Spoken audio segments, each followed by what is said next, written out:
Hello and welcome to the Temple of Tomes with your host, Indie Comics Jones. Today is November 16th, 2020, and this is episode 129.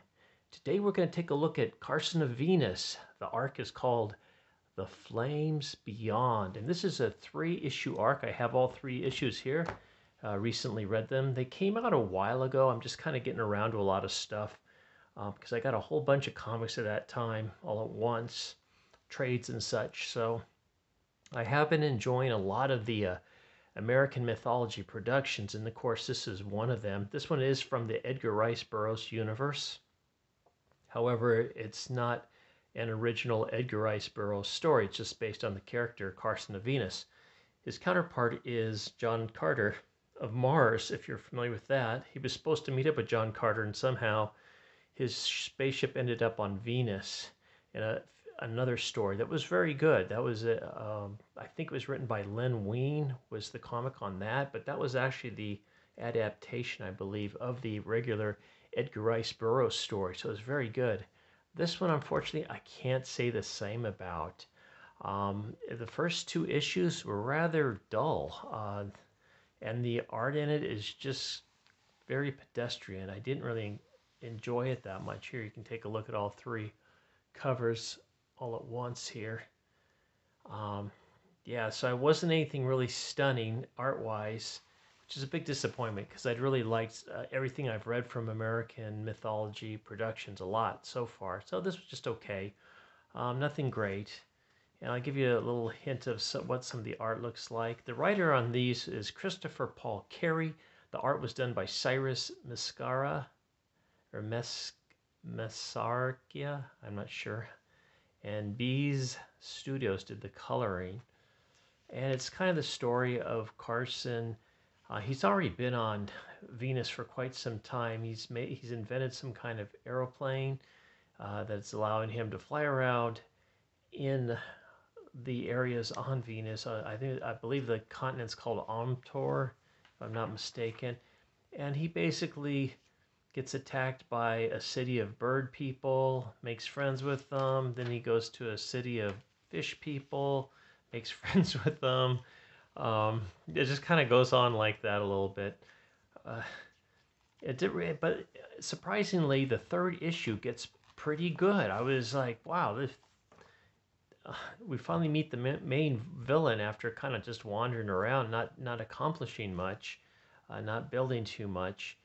And this is his female counterpart. Her name's Betty, and I can't think of her last name. But she's actually not on Mars. She's projected herself. Her body is actually still on Earth.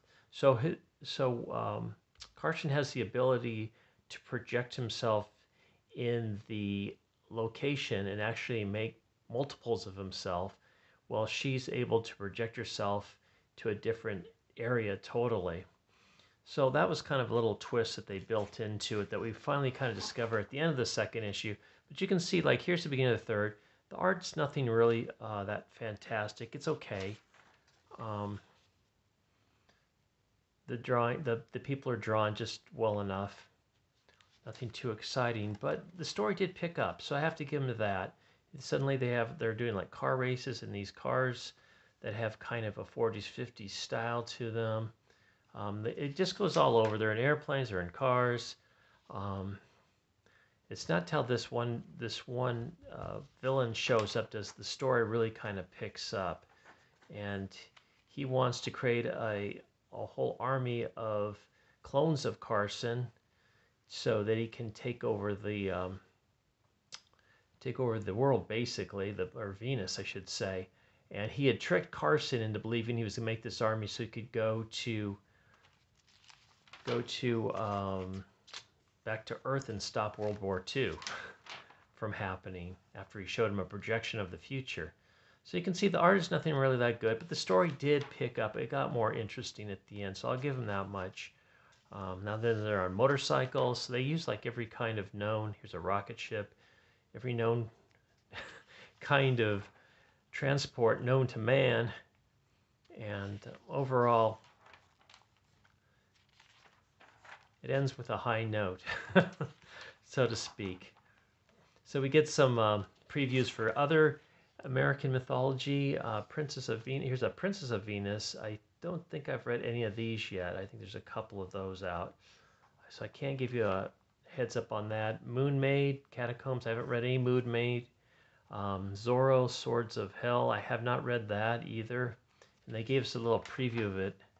And it really doesn't show you too much. Just him fighting some devil bull. Nothing too much. Zorro Masters and Dracula, which this might be pretty good. It's written by Mike Wolfer, who I'm a big advocate of.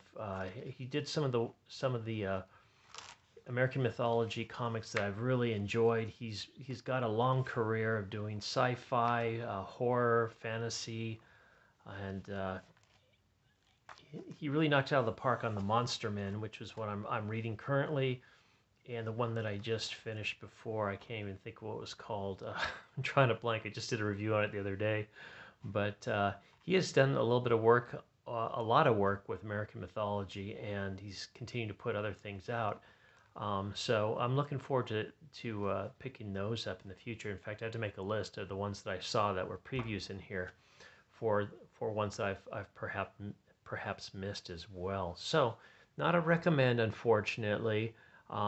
If it was $5 for all 3 comics, I think I could recommend that.